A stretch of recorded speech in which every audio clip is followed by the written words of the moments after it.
Hi, and welcome back to another episode of SEO On Air. I'm your host, Aaron, and today we have Nicki Betterbid, Director of SEO at PBJ Marketing. We talk about data driven content creation, the importance of local SEO, and how AI tools can shape your success. I hope you enjoy this episode. Did you always think that, let's say, some of the stuff you learned back then was going to be with you throughout? Or did you kind of see the industry always changing every year after year? Well, that's the one thing I think I really loved about SEO too, was that it was constantly changing. I will say, like, completely honestly, like in my first job, I even like doing it for 2.5 years, like I had only scratched the surface. In my old company, we didn't really do the full breadth of SEO. I focused mainly on like content and link building, and like managing people and all of that kind of stuff. So really, I spent 2.5 years there. When I moved on to my next agency, that's when I really learned the ins and outs of SEO and how fast things change, right? And how you kind of have to keep a pulse on it, in order to keep your strategy going and to keep your clients happy. And that's where I fell, more in love with it. And that's when I realized I was like, okay, like I don't really want to do any other aspect of digital marketing, right? Like I want to go into SEO. And like I had, tried going into like a client management role and I didn't really like it. Like I had missed all of the data. I missed, what was happening with Google. And I eventually went back to SEO, and then I landed at PBJ, and it's been history ever since. And I've learned more than I ever have, in these last few years. And before we can get into PBJ, one thing I wanted to ask is, in that time that you've kind of started your career till now, what would you say are some of the biggest changes you've seen? Yeah, I mean, I just think like the algorithm updates and just the changing landscape of how search is presented to people. I think when I was at my old agency, this was at 7, 8 years ago now at the time, and the SERP looked completely different. It was easy, I would say it's easier to rank, right? We could essentially, write a little bit of content, update our meta titles, and we'd see clients rank. And it's really not the case The anymore, right? good Like old there's days. the good old days, right? Get a few links, rank for your keywords. But it's not the case anymore, right? Like everything's a little bit harder. Google's really trying to, display what they think are the absolute best results, what people are looking for, what the questions they want answered. And it's not as simple anymore, right? There's a lot that goes into it. On page wise, think about like what they're looking for algorithm wise, especially with the EEAT, all of that stuff has to play into your strategy, along with, like the links and the directories and citations, and then you throw in, some paid ads in there that also helps support. So I mean, it's changed Yeah. beyond anything I could have ever believed. And then you throw AI in there, and it's completely upside down now. So we'll jump back to the PBJ part. One is, how did you kind of find them and kind of get into that part? And what exactly, let's say, do they do? Yeah. So when I was at my previous agency, I had been there for about 5 years. I knew that I had reached, the level in which I could not progress anymore. I wasn't really learning anything new, so I had jumped into a client management role for about 3 months, and I really, really did not like it. So I was like, I need to search for something SEO related. I had to really think. I was like, what about digital marketing do you really love, right? Because I had, dabbled into a bunch of different things, and I was like, SEO, it's really the heart of it. So I started looking for SEO jobs, and I'm based in North Carolina, and PBJ is based in Washington, D.C. And at the time, it was 2021, I think. So it was like still kind of in the midst of the pandemic. Everyone was still working from home. Remote jobs were, more present than ever. So I just started applying to jobs, and I found PB&J, and I thought the name of the company was really funny. I thought it was really whimsical and cool. I checked them out. I really liked what they were about. They had an opening for an SEO manager. They were a really small company, which is what I like. All of my previous agencies I started off were really small and then eventually grew. So, I applied, we did the interview, and I got really good vibes from them. I had done a few interviews with other agencies out there, and I don't know why PBJ they just stuck out to me. And I was like, this is it. This is where I can like grab Grow. this department and grow it, right? There was no one else in the department except for me. It was a one person department. And I was like, well, this is an opportunity, one, obviously to like do some good and hone my skills, but grow the department, grow the company. And that was really appealing to me. And I think before we can get into it, what were some of, let's say, the hurdles you had to kind of jump through while, starting off at a new company? I think Mm, you are the director of SEO, so kind of I jumping into am. that lead is, to some might be a bit hard, but how did you kind of handle it?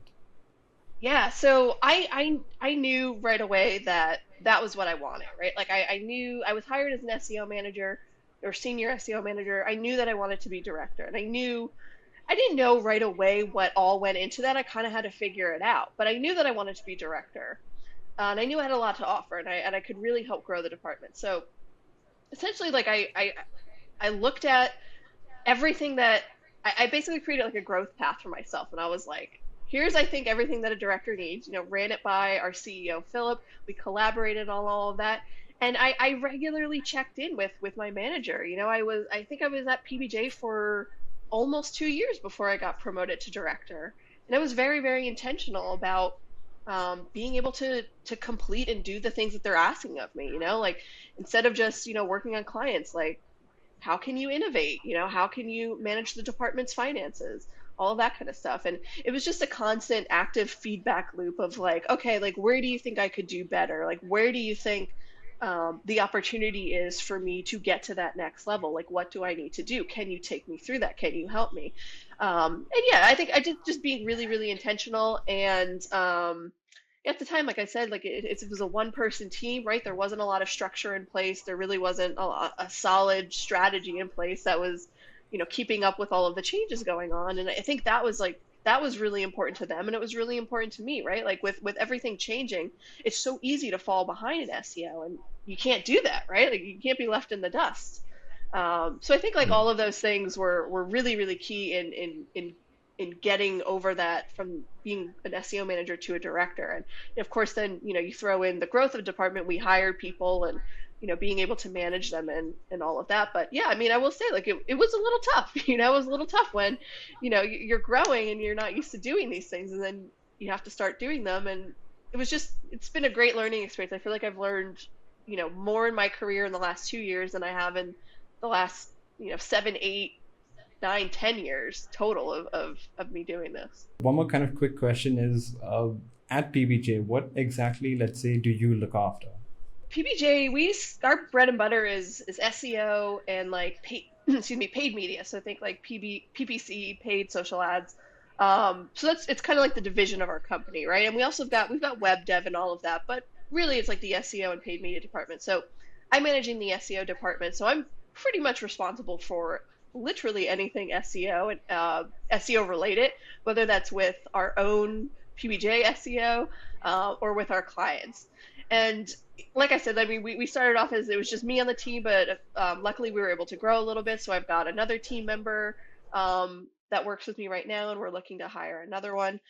So not only am I responsible for literally just like overseeing the actual SEO work, but overseeing the whole department as a whole, and growing employees, and doing their employee development, and I'm responsible for my own development too, like I work with my manager and all of that. But the one constant thing about human life is that we're always evolving and always changing, right? And as soon as you think that you're done, that's where you're wrong, right? So I think that's one of the most important things that people often don't talk about when you're actually running a department, right? It's so easy to get bogged down in the client work and in the nitty gritty of things, but you also have to think about what does growth look like, what does it look like individually, and what does it look like as a department.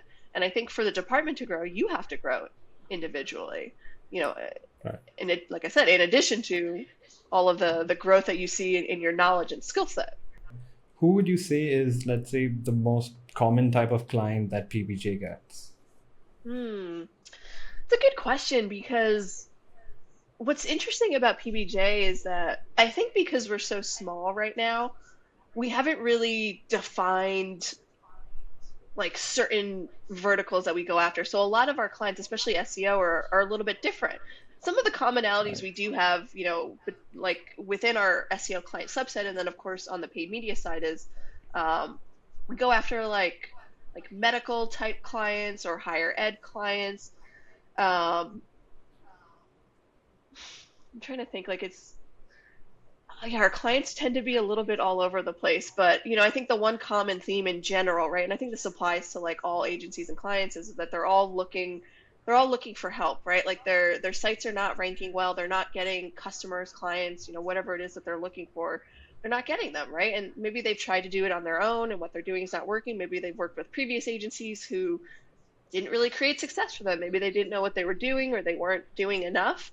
And they come to us. And that's oftentimes what we see a lot. We often don't get like work with a lot of clients who are fresh off the boat, who have never done digital marketing.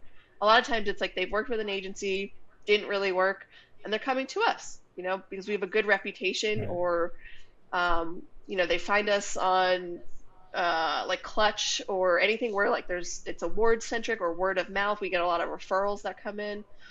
But yeah, I mean, it's a lot of times it's clients who are looking to elevate their game, beyond the kind of foundational SEO practices. So the kind of hypothetical that we've always used is Papa's Plumbers. I'm the father of Mario and Luigi, and they have their own business, but I want to start my own plumbing business as well. To kind of kick it off, I've heard about SEO and digital marketing. Mario and Luigi keep talking about it, but I don't really know what exactly they mean by it. They kind of told me that, well, content plays a strong role and content is king is something that keeps coming up. But I'm not too sure where to start, how to start, and kind of how to get the ball moving as well. So can you help me out with, let's say, the topic part of it and just in general some basics for content creation? Yeah, absolutely. So, there's a lot of different areas and facets that go into a good SEO strategy, but kind of like you mentioned, right? Content, you hear the phrase content is king. We've heard it for, how many decades now, but it's really true, For right? And, too and, long. and as, yeah, too long.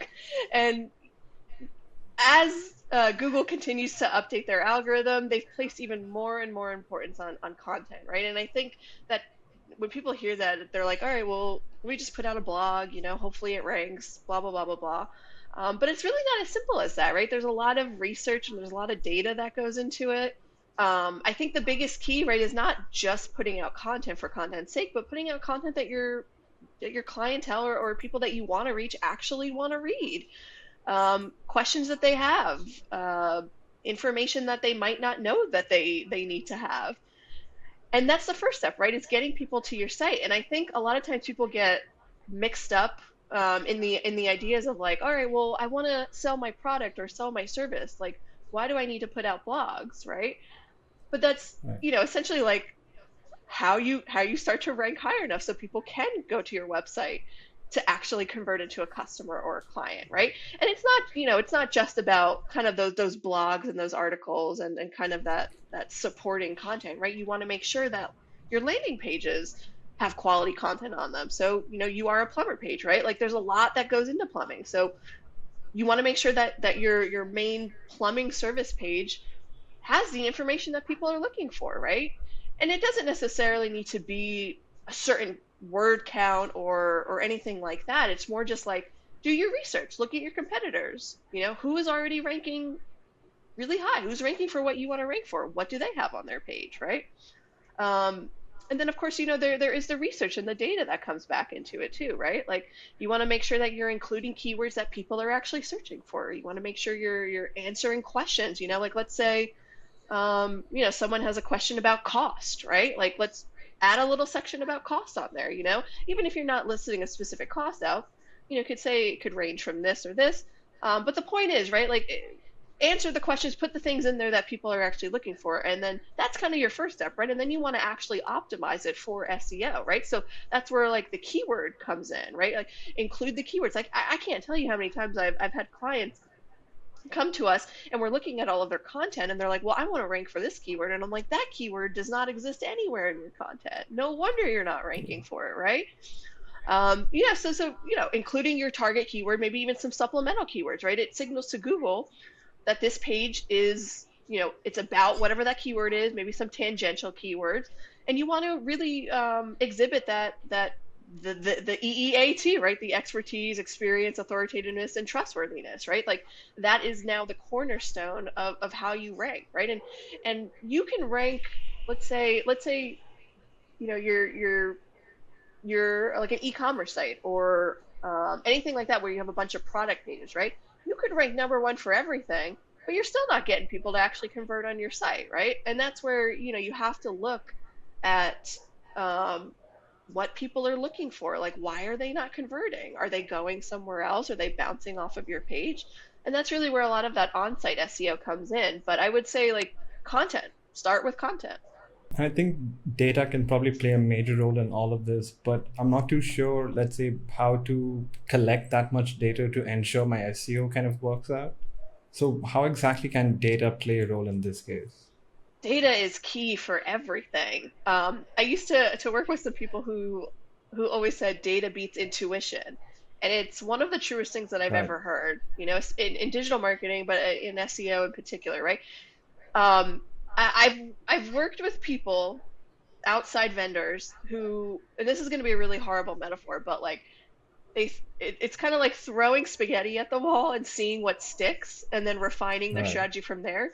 Whereas, us at PBJ and using all of the tools and the data we already know what's going to stick, right? So we refine it down first and then, and then throw it back at the wall and, Interact. and kind of Right. see, refine from there. Okay. So when it comes to, let's say, developing a proper content strategy, what would be the top three common mistakes I'm likely to make? Ah, yes. Okay. Top three mistakes. So one I kind of alluded to earlier, right? Just writing what you think people want to actually read about in here, right? Without the Like, data backed without the evidence. data, right? Like data beats intuition. So Right. yeah, I mean, do your research, figure out what people are actually searching for. There's a bunch of different tools. If you don't have any tools and you can't pay for any tools, the Google SERP is a great resource, right? Um, Type in your target keyword or your target longer tail keywords. Not only see what comes up, but like utilize that people also ask section. That's a great section to generate some blog ideas, right? Even related, or there's like a section on there that's like related keywords, right? Again, all of that kind of helps. Google is like literally giving you free data right there to Pretty figure it much. out. If you have ChatGPT, it's another great resource to help kind of generate some ideas there. So that would be, I think, the first thing that people don't do that they should do. The second would be actually optimizing your content, right? So let's say you've done the research, you've got your topic in mind, you know what needs to be in the content. How do you actually optimize it for SEO, And again, that kind of comes back to some of those on-page elements, right? So including your keywords throughout the content, including some related keywords throughout the content, that creates that kind of expertise and the commonalities there. So if someone is searching for something tangentially related, right, they know that, okay, this is an expert article, there's experience, there's authoritativeness, and all of that. You got to also look at some internal linking, right? Um, just because you have a piece of content and you have some keywords in there doesn't necessarily mean it's going to do well. And I've seen that firsthand, right? You've got to have those supporting pieces of content, right? If you want to rank for plumbing at the very top, the very top of the pillar, you need some of those supporting pieces to help show your expertise, right? So that's where the internal linking strategy comes in. And I think that's often where people kind of stop. They're like, oh, well, let me just go place a link on another blog and link back to it or put it in the navigation. That's not all of it. That's not the whole Doesn't. story, right? Yeah, it doesn't work. You Right. really got to do like a full internal linking audit, see what pages you already have, create that strategy, and then let's say, and I've seen this with clients, let's say you don't have any supporting pages for, your main pillar page, right? Go create the content, create a few pieces of content, interlink them between each other, make sure that there are no orphan pages or pages that are just kind of existing out there with no linking. And then the third one I would say is creating an ongoing strategy. I think a lot of times people will create their first pieces of content, they'll create, two, three pieces of content, they're like, I'm And then be done. done with it. Yeah, I'm done, I'm Right. done. But that's not the case, right? Like, it's like anything, right? When you Google anything, you don't want to read a piece that's from 3 years ago. You want to read a piece that's, more timely, more recent, of course, depending on what area you're in. I think with the plumbing, it might be a little bit more evergreen. But yeah, constantly producing content. I mean, I think that's the biggest thing that people and clients often miss is like a true content strategy. I've worked with clients who don't keep their blog updated, or they might post a blog once a month or once every 3 months or whatever have you. And that's it's it's not really going to help you, right? Again, Google is so content centric right now, because it does help support that kind of overarching concept of EEAT, and you got to Right. keep up with it. Like you can optimize all of these different elements on your site. You can do all of the other things that in SEO, but if you're not updating your content and you're not, again, constantly interlinking between them, and kind of showing Google like the hierarchy of your site, you're not going to rank. I think one of the most common problems people have, they really feel like their initial effort is more than enough to kind of sustain the entire year. Yeah. Um, when it does come to, let's say, actually sustaining your content for the year itself, there's a lot of optimization that comes into play. Again, with the data involved, how can you, let's say, maintain that kind of optimization consistency when it comes to, let's say, the title tags and headings, and as well as the keyword placement? Yeah, I mean, like you said, it's so easy to like come up with like, this is what I'm going to do, right? And kind of implement it. And you're like, all right, now I'm going to wait to see the results pile in. Sometimes it works in the beginning and then you get hit and you got to keep going. And sometimes it doesn't work at all. I've seen both scenarios. But I mean, we have so much data at our fingertips right now. It's, you know, you have you have to look at it. You have to use it. I mean, it's absolutely key, right? Otherwise, you're just kind of shooting blanks. You're shooting in the dark. You have no idea what you're doing. And when it comes to like those kind of simple things, right? Like title tags and internal linking, a lot of times, like I've seen, the first go of it. I'm like, here are some keywords that we really want to rank for. We put them in the title tags, we optimize the content, we create content, we do all of the things, right? And they end up ranking really well. And then sometimes that doesn't happen, right? Sometimes that evolves, right? Like sometimes you realize, like, okay, maybe my initial strategy wasn't that great. Maybe it was too, um, it was, you were reaching too high for the stars. Maybe you were going after broad keywords that you just absolutely had no chance at ranking at, but maybe you didn't know in the beginning, right? So I've had clients, even for my own side projects, where I'm like, I had to go back after 3 4 months, 6 months, whatever have you, you know do a whole completely new keyword audit, and kind of refine from there, right? Like again, like I've even worked with the PBJ website where we've had to kind of fine tune and tweak certain things, right? Ranking for digital marketing keywords is really competitive. It's really tough, especially when you have, dozens of other agencies who do the same type of work in your area. In PBJ's case, it's in Washington, D.C. It's a huge metropolitan area. So for them, like I've had to go back and refine that strategy, do a little bit more keyword research, see what our competitors are ranking for, right? Like if we can't just rank for like the term, let's say SEO agency, it's too broad, what variations of that can we rank for? Even if it's like longer tail keywords or more localized keywords that get a little bit less traffic, that you have a shot at ranking for them, and it's super relevant. It's high value traffic. And I think, Right. start looking at your competitors. I think it's one of the most underrated things, right? I think it's so easy to like focus in on like, well, this is what I'm doing and this is my strategy. I don't care what my competitors are doing, right? And maybe I just look at them, occasionally for ideas like blog topic ideas or whatever, but looking at competitive sites has been like one of the best tools in your SEO toolbox. Looking to Great. see how they optimize things, right? Like, I mean, I can't tell you how many times like I've looked at sites who you just look at it, right? You look at maybe some metrics like their domain authority, estimated traffic, and you're like, these guys should not be ranking number one, but they do, right? I mean, that goes to show you there's certain metrics in the SEO community that Right. are, like domain authority, doesn't really correlate with high rankings. I don't really know. You take those with a grain of salt, but yeah, I mean, I've learned so much from just looking at competitor sites and looking at other people's content and their on-page elements, and just gotten so many ideas from that you implement on your site, and you're like, oh, lo and behold, it helps. It works. The question I was kind of leading into was going to be, at this time for Papa's Plumbers, would it be better to kind of hire out a new team to be working with my digital marketing, or hire an agency who kind of already know what they're doing? And I think the answer pretty much would be to hire an agency at least. Once things are, let's say, running and doing good, I can probably get an in-house team there. Yeah. I mean, so we see that often, right? I think so. I've worked with a bunch of clients, right, who they've started off not really knowing anything, or like, let's hire an agency, get the ball rolling. and then they take it in-house, right? However, maybe it's a year, 2 years, whatever have you. It ends up being probably a little bit more cost effective for them. But I've seen where it works out, and I've seen where they hire someone who doesn't really know what they're doing. A lot of times they're trying to save money and not pay you, pay your retainer every month, and they might hire someone who has limited experience at like a cheaper salary every month, and then they end up coming back to you. They're like, what we're doing is not working. Or worse, they don't hire it in-house, even they try to do it themselves, and they quickly realize that it's not working out. So, my advice is always to, like, if you know nothing about SEO, you don't have anyone on your team that knows anything about SEO, look for an agency. Look for one that's a good fit for you. It's in your price range. Make sure you do your research and look at your reviews. I mean, there's plenty of people, like I said, that we work with that have come from, agencies who don't know what they're doing. They haven't created success.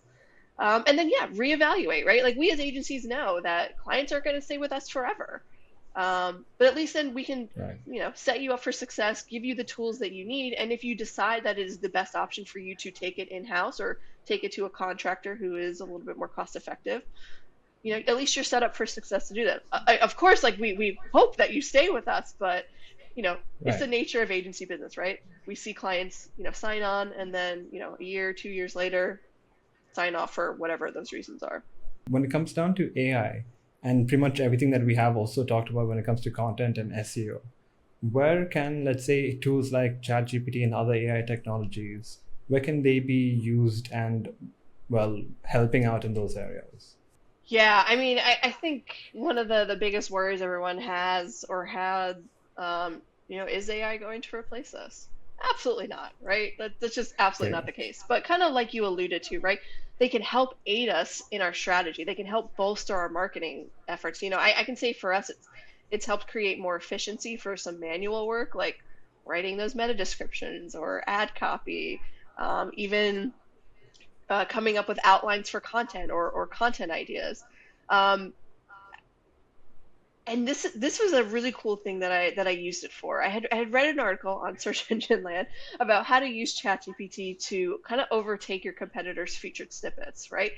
Um, Right. Essentially, what we did is that I identified a keyword that our client wanted to rank for. I Googled it. There was a featured snippet that was pulled for it. I went into ChatGPT. I plugged in that featured snippet that was already ranking, and I said, can you write a feature snippet that Google would actually, pull and make a better version of this? So it spit out, a paragraph here. I was like, let's try this, right? So I put that paragraph into the content. And before that piece of content was ranking, I think, like number 5 or number 6, right? Um, so I'm still monitoring it now. And I will say, even though it hasn't overtaken the featured snippet, we have moved up to number 3, and we moved into the people also ask section.